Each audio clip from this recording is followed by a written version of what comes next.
Assalamualaikum warahmatullahi wabarakatuh.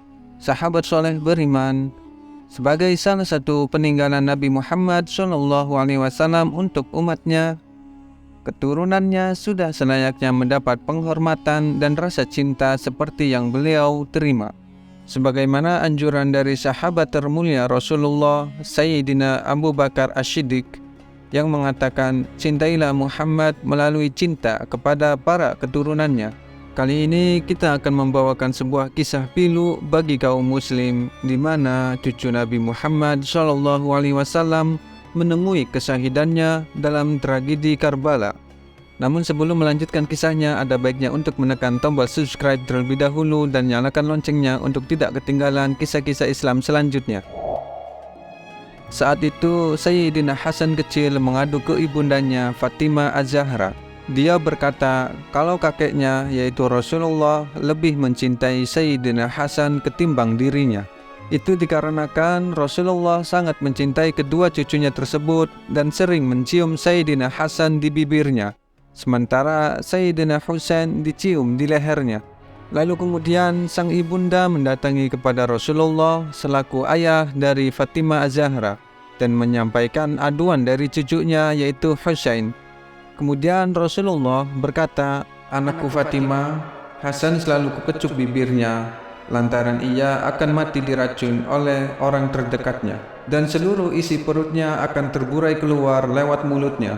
Ketika hendak memberikan suatu alasan kepada Sayyidina Husain, beliau sempat pingsan beberapa saat. Setelah siuman dari pingsannya, Rasulullah kemudian melanjutkan, sedangkan engkau Husain sering kukecup lehermu lantaran engkau akan mati syahid dengan leher terputus. Seketika itu dalam rumah mungil surgawi, alam semesta berguncang karena tangisan sang manusia mulia Rasulullah SAW. Dan benarlah perkataan Rasulullah kepada cucunya. Tepat di usia 46 tahun, Sayyidina Hasan syahid dikarenakan racun oleh orang terdekatnya.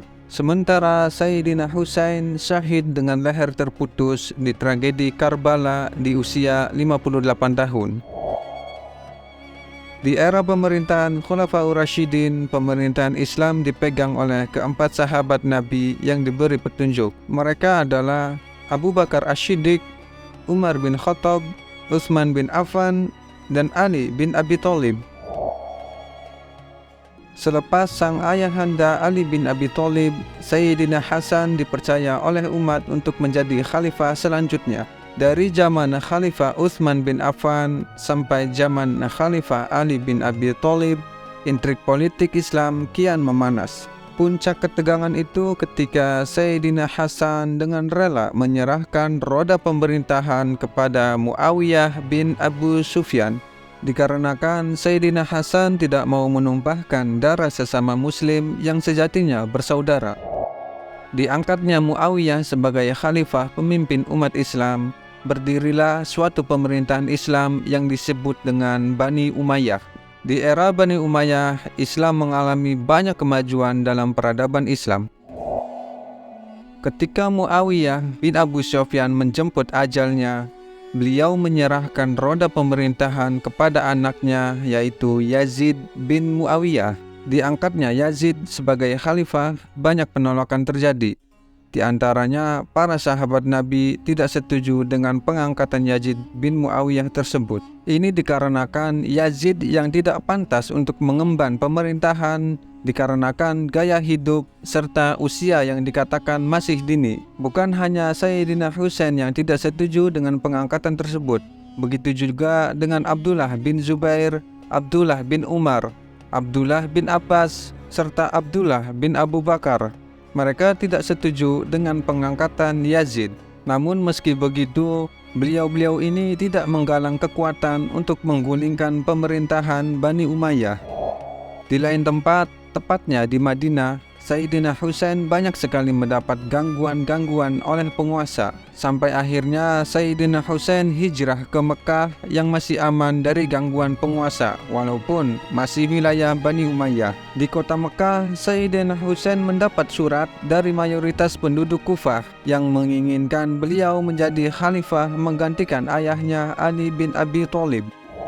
Diutuslah Muslim bin Aqil untuk datang ke Kufah mencari tahu kebenaran berita tersebut. Setibanya di Kufah, Muslim bin Aqil membenarkan keadaan Kufah yang menginginkan Sayyidina Husain menjadi khalifah. Akhirnya, Muslim bin Aqil menyurati Sayyidina Husain untuk datang ke Kufah. Sayyidina Husain menerima surat tersebut dan berangkat ke Kufah. Banyak sahabat Nabi melarang beliau untuk pergi ke Kufah. Namun akhirnya Sayyidina Husain tetap berangkat ke Kufah beserta keluarganya dan rombongannya. Kabar keberangkatan Sayyidina Husain pun tercium oleh Yazid bin Muawiyah. Diutuslah Ubaidillah bin Ziyad ke Kufah yang waktu itu Ubaidillah bin Ziyad adalah pemimpin Basrah. Ubaidillah bin Ziyad diutus untuk menguasai kembali penduduk Kufah yang saat itu sebagian besar penduduk Kufah mendukung Sayyidina Husain untuk menjadi khalifah. Dengan cerdik serta pintar dalam melobi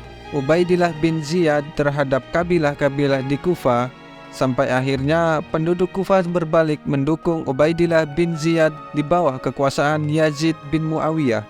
Utusan Sayyidina Husain, Muslim bin Aqil pun akhirnya ditangkap dan dibunuh oleh Ubaidillah bin Ziyad. Di perjalanan, Sayyidina Husain tidak mengetahui keadaan Kufah yang sekarang sudah berbalik mendukung Yazid, dan tidak mengetahui pula kalau Muslim bin Aqil terbunuh oleh Ubaidillah bin Ziyad.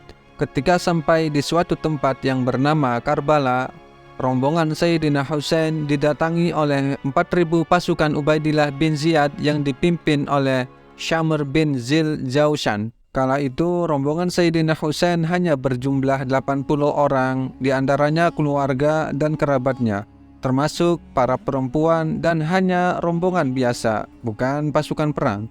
Sampai akhirnya perang yang tak seimbang pun pecah. Al-Imam Ibnu Katsir berkata, sungguh pasukan Husain telah menumpaskan banyak sekali musuh-musuhnya.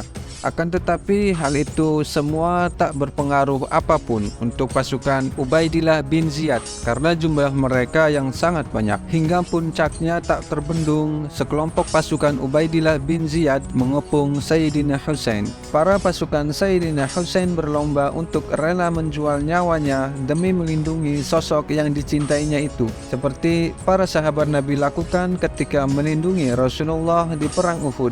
Sayyidina Husain pun hanya mampu mengatakan, Allah lah yang membalas kebaikan kalian. Sungguh sebaik-baik balasan bagi orang yang bertakwa. Satu demi satu nyawa pasukan Sayyidina Husain berterbangan di hadapannya, hingga Ali Al-Akbar pun gugur dalam membela ayahnya. Sosok Malik bin Bashir merengsek masuk ke hadapan Sayyidina Husain lalu memukul sampai berdarah kepala beliau. Semoga Allah mencabut kedua tanganmu serta mengumpulkanmu bersama orang yang zalim, ucap Sayyidina Husain. Imam Ali Zainal Abidin dikabarkan waktu itu berusia 20 tahun dan sedang menderita sakit parah. Namun melihat ayahnya diserang dan dibantai, beliau keluar dari tendanya dan hendak melindungi sang ayah. Melihat hal itu, Sayyidina Husain menyuruh saudari perempuannya Zainab untuk menahan Imam Ali Zainal Abidin untuk tetap di tendanya, karena beliau adalah satu-satunya penerus Ahlul Bait yang masih tersisa dalam tragedi Karbala tersebut. Hingga datang sosok antagonis Syamr beserta anak buahnya menuju arah Sayyidina Husain dan mulai menyerangnya. Tetapi Sayyidina Husain tak tinggal diam. Ia pun berusaha melindungi diri dari orang-orang yang telah mengerubunginya, sampai beliau bersimpuh darah demi menegakkan persatuan Islam dan kedamaian muslimin. Tetapi takdir dan ketetapan Allah berkata lain. Sayyidina Husain gugur dalam pertempuran ini dengan kepala yang terpenggal. Saat itu kepala Sayyidina Husain diarak dan dihadapkan ke Al-Fasik Ubaidillah bin Ziyad. Dengan congkak dan sombongnya, Ubaidillah mempermainkan mulut Sayyidina Husain dengan tongkatnya. Seketika beberapa sahabat Nabi yang melihat itu menangis dan berkata, sesungguhnya mulut yang kamu permainkan itu adalah mulut suci yang pernah dicium Rasulullah SAW. Ketika itu Zainab melihat saudaranya terkapar di medan perang, hanya bisa menangis seraya berucap, wahai Rasul Muhammad, telah merahmatimu segala penduduk langit beserta para malaikatnya. Inilah Husain, jasad cucumu, bersimbah darah dan terputus tubuhnya, membela kezaliman ini. Para keturunanmu telah gugur semuanya, para anak-anak wanitamu telah tertawan semuanya. Akhirnya mereka semua digiring menghadap Al-Fasik Ubaidillah bin Ziyad dan menjadi tawanan. Termasuk putra dari Sayyidina Husain yang selamat dari kejadian ini, ialah Ali Al-Shogir atau biasa dikenal Ali Zainal Abidin. Dari dialah nasab Ahlul Bait tersambung hingga akhir zaman nanti.